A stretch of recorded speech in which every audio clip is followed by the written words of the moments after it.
My name is Angela. I'm 36.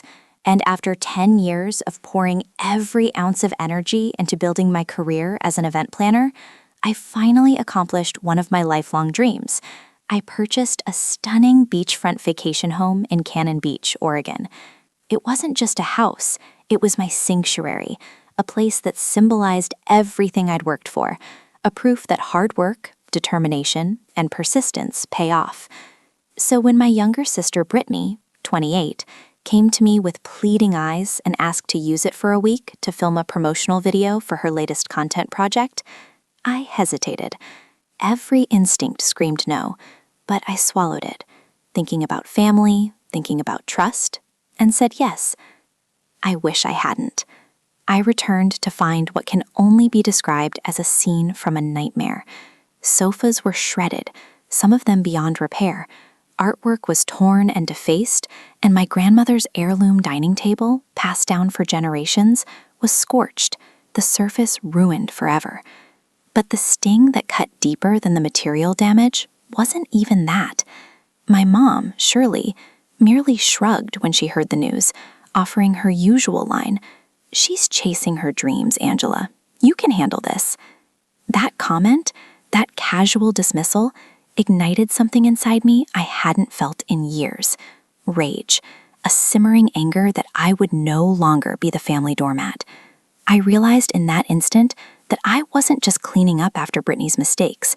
I was done letting their favoritism, their disregard, define me.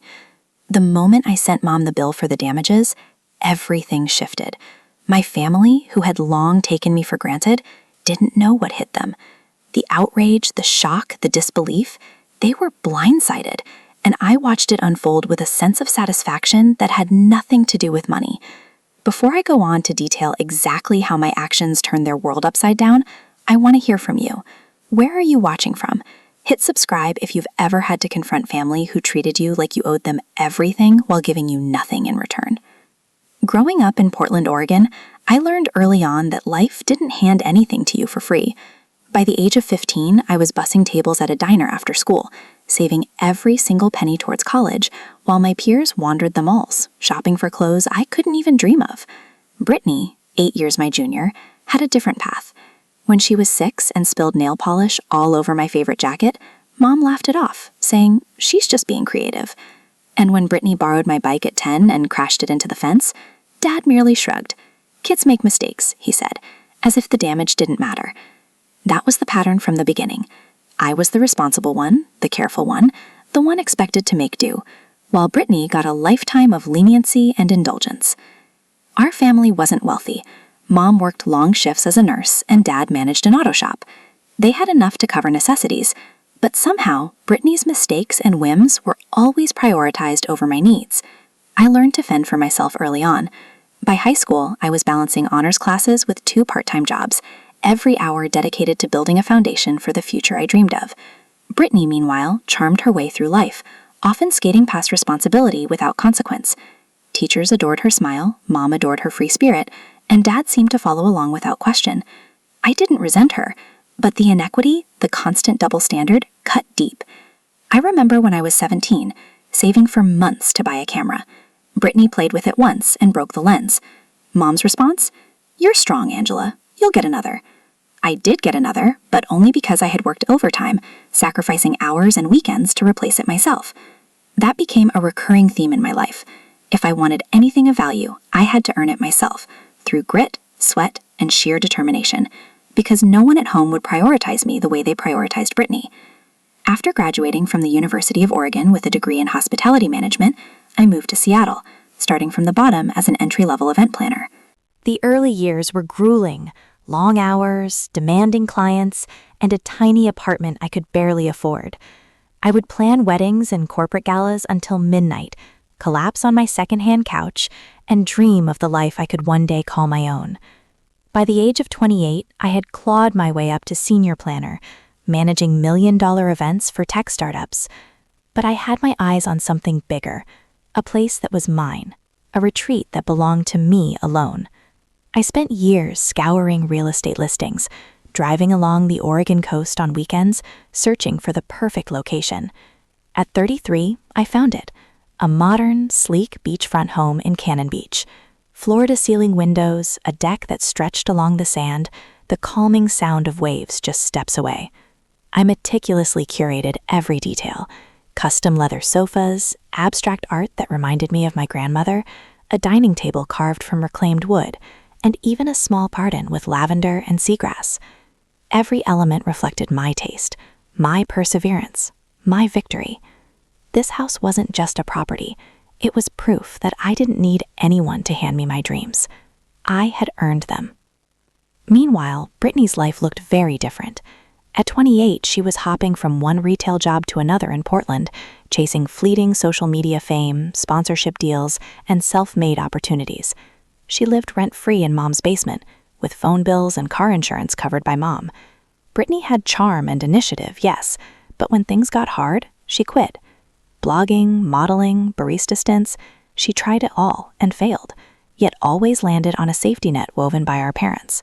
I didn't mind helping her occasionally, lending her an old laptop for content creation, spotting her a few bucks for gas, but her lack of accountability started to weigh heavily on me. Things escalated last spring. Mom and Dad retired, downsizing into a smaller condo in Portland, leaving Brittany's retail job insufficient to cover her needs. Her calls to me increased, asking for car payments, extra cash, or small loans. I brushed them off, telling myself, family helps family. But the requests became more frequent, each one more audacious than the last. Then during a Sunday brunch at Mom's condo, a meal I had once again footed the bill for, Brittany dropped her latest request. I'm pitching a promo video to a fashion brand. Your beach house would be the perfect backdrop. It could be my big break, Angela. Mom's eyes lit up immediately. That's brilliant. You barely use it in spring anyway. My stomach twisted. My home, my sanctuary, was suddenly a prop for her ambitions. I hesitated. My house wasn't a studio, and I had strict rules for its upkeep. No crowds, no mess, no disturbance. Brittany rolled her eyes. Relax, sis. It's just me and a couple friends. We'll be super careful. Dad, silent as always, sipped his juice. Mom leaned in, her tone soft yet firm. Angela, it's family. You've got so much. Share a little. That line hit me like a punch. It always did. Against my better judgment, I relented, nodding, feeling the familiar, heavy weight of expectation settle onto my shoulders once more. I spent the following days questioning myself. Brittany texted constantly. Can you stock the fridge? Oh, and check the Wi-Fi? I reminded her I'd left a detailed guidebook covering smart lights, spare keys, and the neighbor's number for emergencies. That's a lot to read, she replied. Can't you just show me when I get there? Which meant driving 4 hours from Seattle after a 12-hour workday. But I agreed. One weekend, I told myself. Deep down, I knew I was being naive, that Brittany's promises were as flimsy as sand, and that I was about to one in the cost of trust in a family that always put her first. I drove down to Cannon Beach that Thursday evening, exhausted after a 12-hour shift in Seattle, preparing my home for her arrival. Every detail of my beachfront retreat was perfect, from the polished leather sofas to the abstract art carefully hung over the walls. I wasn't thrilled at the idea of her using it, but I wanted to give her a chance, to trust her for once. I stocked the fridge with her favorite snacks, laid out fresh towels, and left a bottle of wine as a small gesture. On Friday morning before leaving, I walked Brittany through the space one last time. Brittany, I said, pointing toward the serene ocean view. This place is quiet, peaceful. No crowds, no loud music. Respect the neighbors. I showed her the smart lights, the alarm code, and the guidebook I'd made covering every detail. Don't mess this up, okay? She barely glanced up from her phone. Got it, sis. Chill. I'm not throwing a rave. Her smirk should have been my warning, but I pushed it aside, rushing to catch my flight to Chicago for a client event. Friday night, around 10 p.m., my phone buzzed. It was Marilyn Todd, my neighbor down the road. Angela, there's music blaring from your place, she texted. Sounds like a party. Is that okay? My stomach dropped. I called Brittany straight to voicemail. I texted her. Turn it down now. You promised? No reply. I fired off an apology to Marilyn, promising I'd handle it. By midnight, she texted again. It's quieter now, but there's a lot of cars parked out front. I couldn't focus on my event prep in Chicago. Brittany had lied again. I kept checking my phone, hoping for an explanation, but nothing came. Saturday morning, it got worse. I was grabbing coffee before a meeting when I opened Instagram. Brittany's story popped up, a video of my house packed with strangers. Lights flashed, music pounded, and people I'd never seen danced on my deck, spilling drinks on my custom dining table. One clip showed Brittany posing on my leather sofa, now slashed with a tear, while her friends tossed confetti that littered my hardwood floors. Another showed someone spray painting a banner for her promo video on my garden fence, trampling the lavender I'd planted. My grandmother's hand-carved side table, my only keepsake from her, was in the background, scorched from a candle they'd left burning. I was gutted. This wasn't a shoot. It was a free-for-all. I called Brittany again. Voicemail. I messaged her on Instagram. "What the hell, Brittany? You're destroying my house." No response. My hand shook as I scrolled through more tagged posts. Strangers were using my kitchen as a bar, mixing cocktails on my marble counter. Someone had dragged my abstract art off the wall, leaving it cracked on the floor. A photo showed my garden. My pride turned into mud from people trampling through. I couldn't breathe. I called Lauren Myers, my best friend and a media manager in Seattle. "Lauren, she's ruined everything," I said, my voice breaking. "Look at these videos." Lauren was furious. "Get back there, Angela. This is insane. She's got no respect." Then my phone rang. It was Karen Walsh, the manager at the furniture store where I'd bought my custom pieces. "Miss Harper, we saw your house tagged online," she said. "Your sofa, dining table, and some art. They're damaged beyond repair. We estimate $25,000 to replace." I nearly dropped my phone. $25,000. I authorized a hold on my credit card to cover initial costs, my head spinning. Brittany hadn't just broken a promise. She turned my sanctuary into a wrecking zone. I called her one last time, still no answer. I was done waiting. I couldn't focus on my Chicago event. My client noticed my distraction during our walkthrough, asking if I was okay. I lied, saying it was a family issue, but inside I was unraveling. I rebooked my flight to Portland for Sunday morning, paying a fortune for the last-minute change. The plane ride was torture. I kept replaying those Instagram clips, imagining worse with every passing minute. By the time I landed at PDX and rented a car, my knuckles were white from gripping the steering wheel. The 4-hour drive to Cannon Beach felt endless, each mile fueling my dread. When I turned onto the gravel road to my house, the first signs of chaos hit me. Tire tracks scarred my lawn, crushing the seagrass I'd nurtured. Empty cans and plastic cups littered the driveway like some college rager had spilled out. My heart pounded as I parked and stepped onto the deck. The ocean view that usually calmed me now mocked the disaster. The glass door was smudged with handprints, and my outdoor chairs were toppled, one leg bent. With shaking hands, I unlocked the front door, bracing for the worst. The stench hit first. Booze, smoke, and something sour I couldn't place. My living room was a war zone. The leather sofa I'd saved years for was slashed and stained, stuffing spilling out. My hardwood floors were scratched, littered with confetti and spilled drinks.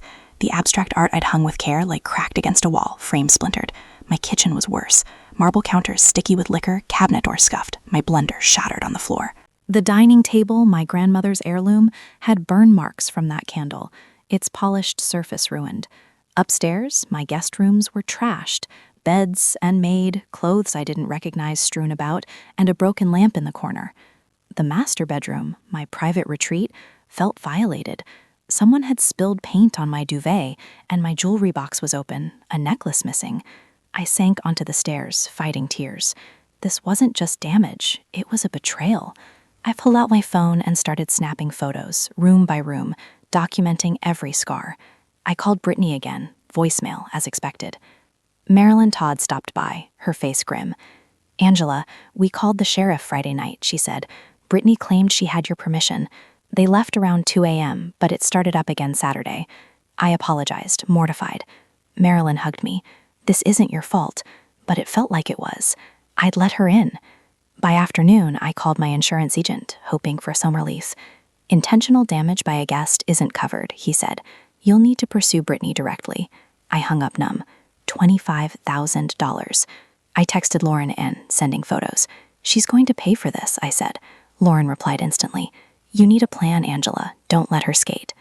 As the sun set over the Pacific, I sat on my ruined deck staring at the ocean. Brittany had crossed a line, and I wasn't cleaning up her mess alone. Not this time. Sitting on my trash deck in Cannon Beach that Sunday evening, I was still reeling from the wreckage Brittany had left behind. $25,000. My sofa slashed, my grandmother's table burned, my sanctuary violated. I needed answers.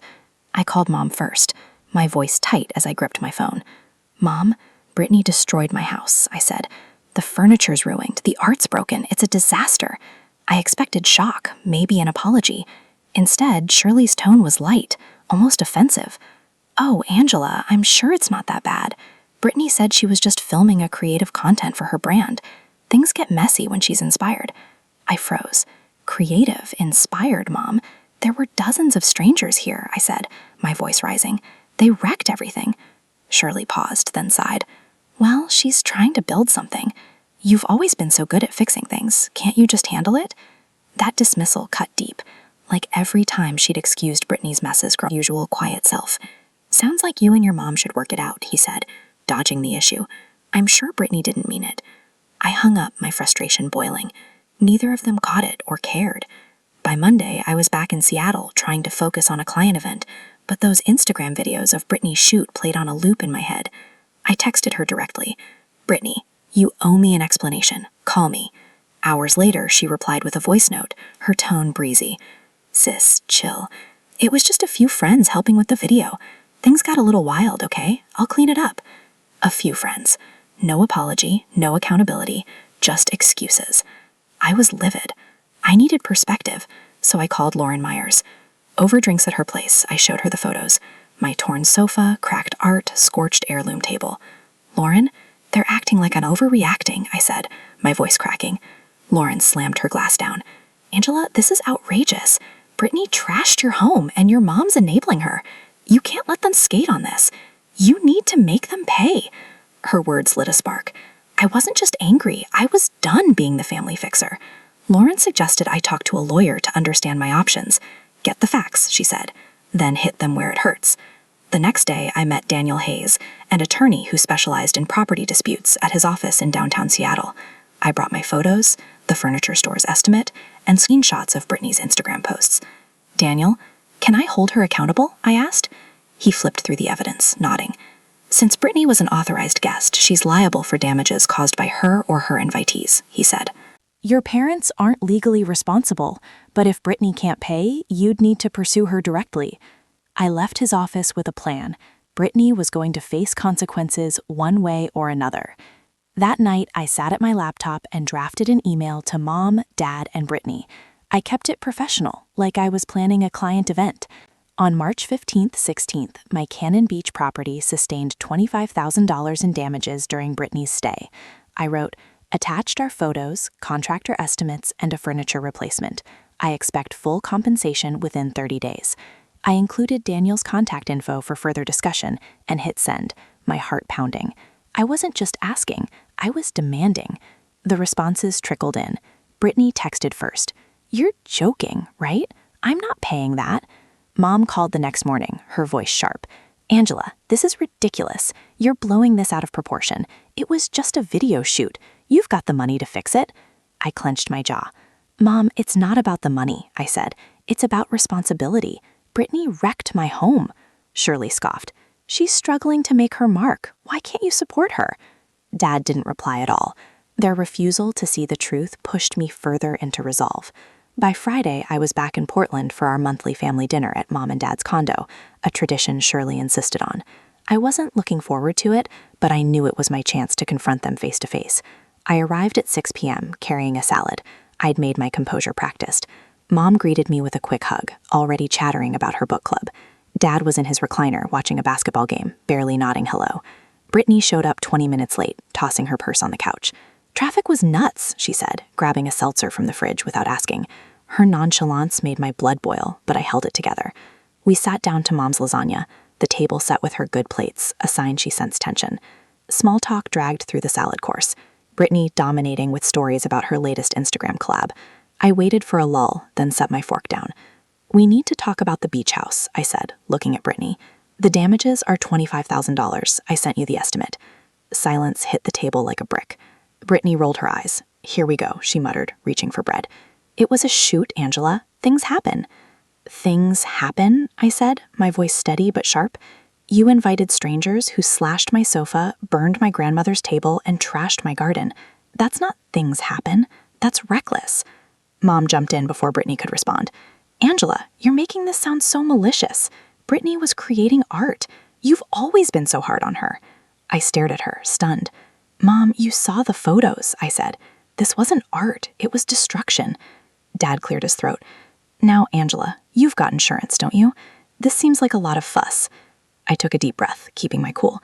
Insurance won't cover it, I said. Brittany's liable. She invited those people. Brittany snorted, leaning back. Liable? What is this, a courtroom? It was a party vibe for the video, not some crime. Her defiance snapped something in me. You calling my home a vibe? I said, my voice rising. I worked years for that place, Brittany. You don't get to shrug this off. Mom reached for my hand, her tone softening. Sweetheart, we know you're upset, but with your career, this isn't a big deal, right? Brittany's trying to build her future. The implication that my success somehow justified Brittany's actions felt like a slap. Dad leaned forward, finally engaging. Let's not escalate this, he said. You've always been the responsible one, Angela.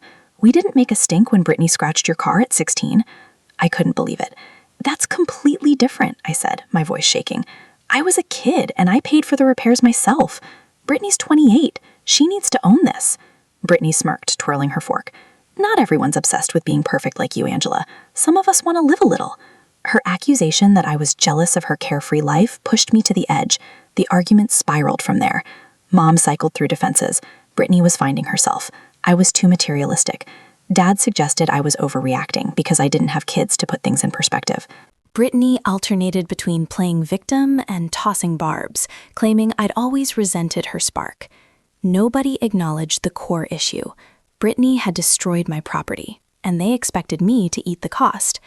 I stood, folding my napkin. I sent you the bill, I said, my voice calm but firm. This isn't negotiable. Mom's eyes welled up. You're tearing us apart over money, she said. I looked at her, then Brittany, then Dad. It's not about money, I said. It's about respect. I left the condo, my heart heavy, but my resolve stronger. Back in Seattle, I called Lauren to debrief. They're delusional, I said. They think I'll just pay for it. Lauren was blunt. Then make it real for them, Angela. They won't change until they feel it. She was right. That dinner wasn't the end. It was the start of a fight I was ready to finish. After that disastrous family dinner in Portland, I was done with excuses. Brittany had wrecked my Cannon Beach retreat, racking up $25,000 in damages, and Mom was still defending her. I wasn't letting this slide. Back in Seattle, I called Lauren Myers, my best friend, to strategize. Lauren, they think I'll just pay for it, I said, pacing my apartment. I need to make this real. Lauren was all in. Hit them with hard proof, Angela, she said. Get every detail, estimates, photos, legal backup. Then make it public if they don't budge. Her words fueled me. I wasn't just fighting for my house. I was fighting for respect. I spent the next week building my case like I was planning a high-stakes event. I compiled a report. Every damaged item listed, the slashed leather sofa, the cracked abstract art, my grandmother's scorched heirloom table, the trampled garden. I included receipts for my furniture store, photos of the wreckage, and a contractor's estimate for repairs, all totaling $25,000. I called Daniel Hayes, the attorney I'd met, to double-check my approach. Your documentation is solid, Daniel said. Brittany's liable as your guest. Include a demand letter with clear payment terms, 30 days, no negotiation. I drafted the letter that night, keeping it cold and professional. Due to damages caused on March 15th, 16th, Brittany Harper is responsible for $25,000. Payment is due by April 15th. Failure to comply will result in legal action. I attached the report and saved it as a PDF, ready to present. Lauren pushed me further. They won't take it seriously unless you show you mean business, she said over coffee. Set up a meeting at your mom's place, lay it all out. I nodded, feeling a mix of nerves and determination. I texted Mom, Dad, and Brittany, requesting a meeting at their Portland condo the following Sunday at 3 p.m. We need to resolve the beach house issue, I wrote. Mom replied, let's not make this a big deal, Angela. Brittany didn't respond. Dad just said fine. Their dismissal only hardened my resolve. I prepared like I was walking into a client pitch. I printed 3 copies of my report, bound them neatly, and rehearsed my points in front of a mirror. I chose a sharp blazer and slacks, projecting calm authority. Lauren coached me on staying firm. Don't let them guilt trip you, she said. You're not the bad guy here. Sunday morning, I drove to Portland, my stomach in knots, but my mind clear. This wasn't just about money. It was about breaking a lifetime of being the family doormat. At 3 p.m., I arrived at Mom and Dad's condo, report in hand. Shirley opened the door, her smile tight. Angela, you didn't need to make this so formal, she said, gesturing to my binder. Dad was on the couch, flipping through a car magazine. Brittany slouched at the kitchen island, scrolling her phone. I ignored the tension and set my binder on the coffee table. Thanks for meeting, I said, my voice steady. This is about the $25,000 in damages Brittany caused at my beach house. I opened the binder, sliding copies to each of them. Here's the evidence, photos, receipts, contractor's estimates, and a legal opinion from Daniel Hayes, my attorney. Brittany scoffed, tossing her copy onto the table. This is absurd, Angela, she said, crossing her arms. It was a video shoot, not some demolition. You're acting like I burned the place down. I locked eyes with her. You invited strangers who slashed my sofa, burned my grandmother's table, and trashed my garden. Brittany, I said, that's not a shoot. That's reckless. Mom jumped in, her voice pleading. Angela, let's calm down. Brittany's trying to build her brand. Can't we work this out as a family? I shook my head. Mom, I've tried. She hasn't even apologized. Dad set his magazine down, frowning. You're being too harsh, Angela. You've got a good job. Why make a fuss over this? His words stung, but I was ready. It's not about my job, Dad, I said. It's about accountability. Brittany's actions have consequences. Brittany stood, her face red. You're just jealous I'm chasing my dreams while you're stuck planning boring events, she shouted, storming toward the door. I'm not paying a dime. She slammed it behind her, leaving a heavy silence. Mom's eyes welled up. Angela, you're breaking our family over this, she said, her voice trembling. I swallowed hard, keeping my composure. Mom, I'm asking for fairness, I said. The bill is due in 30 days. I'm not backing down. Dad sighed, rubbing his temples. This feels like a setup, he muttered. I pointed to the binder. It's all there. Call the contractor. Talk to Daniel. The facts don't lie.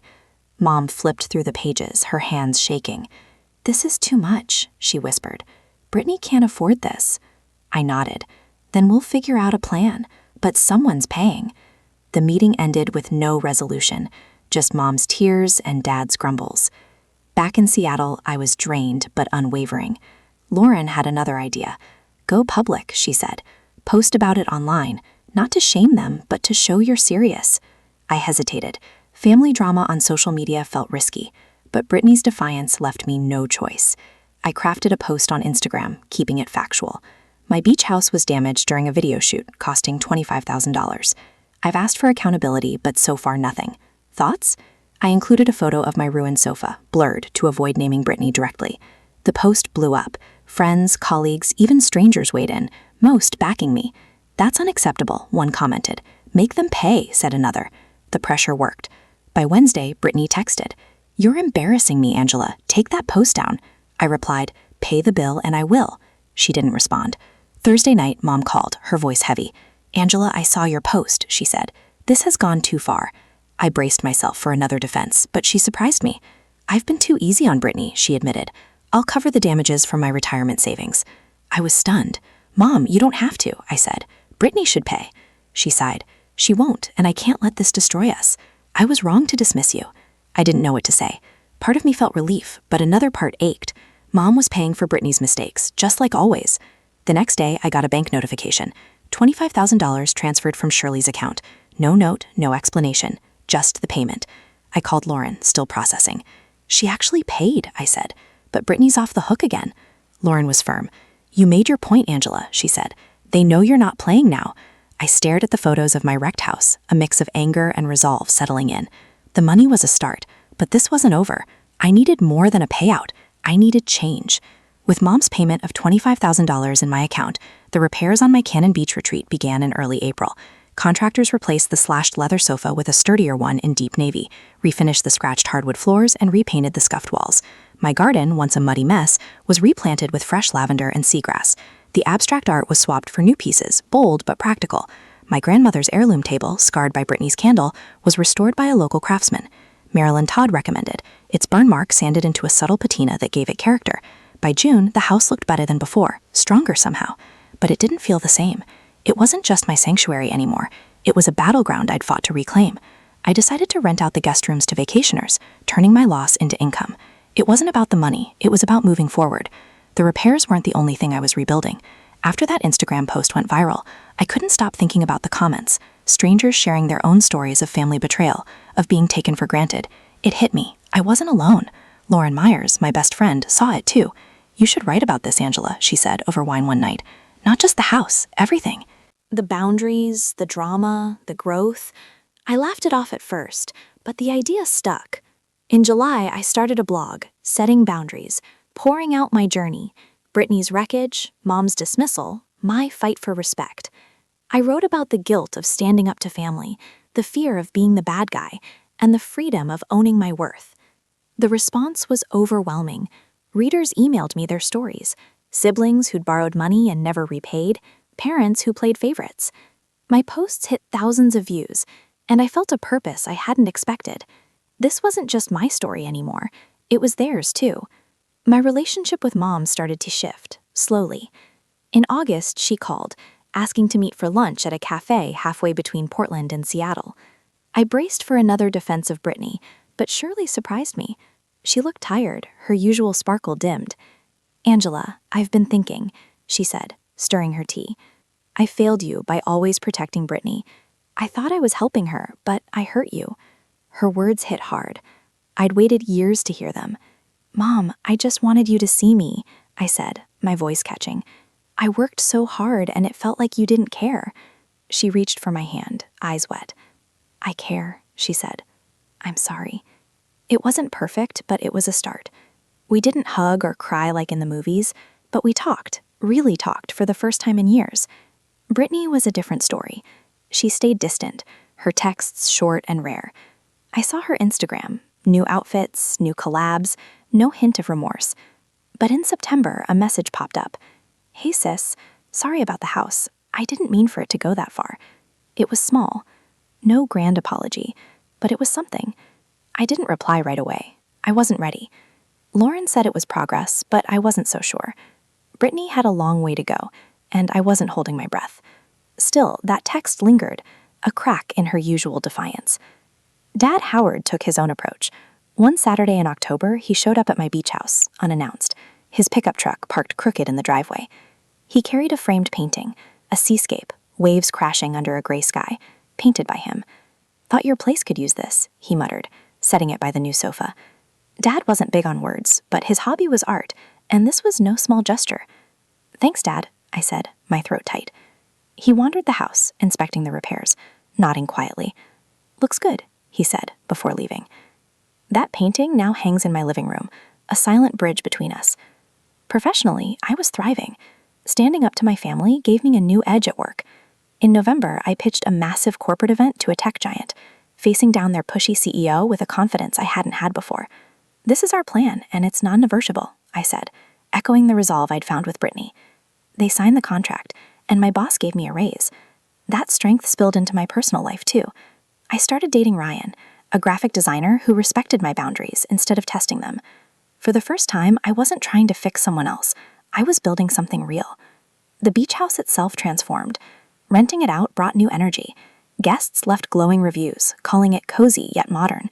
I hosted friends there, too, like Lauren and my colleague Laura Mitchell for wine nights on the deck. Marilyn Todd and her husband became regular visitors, sharing stories over coffee. The house wasn't just a symbol of my fight anymore. It was a place of connection, of life. I still felt the sting of Brittany's betrayal when I saw that heirloom table, but it didn't define the space or me. Thanksgiving marked a turning point. Mom hosted at the condo, and for the first time in months, we all sat together. Me, Brittany, Mom, Dad. Shirley cooked her usual spread, but she didn't play the martyr about it. Dad asked about my blog, a rare show of interest. Brittany brought a store-bought pie, showing up on time, a small miracle. She was quieter, less defensive, though we didn't talk about the house. I caught her glancing at me during dinner, like she wanted to say more but didn't. I didn't push. Small steps were enough for now. The next morning, Mom joined me on the condo's balcony, wrapped in a scarf against the November chill. "I read your blog," she said, her voice soft. "You're helping people, Angela. I'm proud." I looked at her surprised. "Thanks, Mom," I said. She smiled, a real one. "Your grandmother always said to stand up for yourself," she added. "I think she'd like what you're doing." That moment felt like closure. Not perfect, but honest. Mom was learning, and so was I. Looking back, this whole mess with Brittany in the beach house wasn't just about $25,000. It was about learning my worth, about drawing lines I'd never dared before. Boundaries aren't walls. They're foundations for relationships that matter. I still slip, sometimes feeling guilty for saying no. But each time I walk into my beach house, I'm reminded of the strength I found. It's not just repaired, it's mine, on my terms. I wonder about your journey. Have you ever had to set boundaries with family who crossed the line? What pushed you to stand firm? Share your story below. Knowing we're not alone makes all the difference. If this resonated, hit like and subscribe for more real talk about family boundaries and finding your voice. Thanks for being here. Let's keep this conversation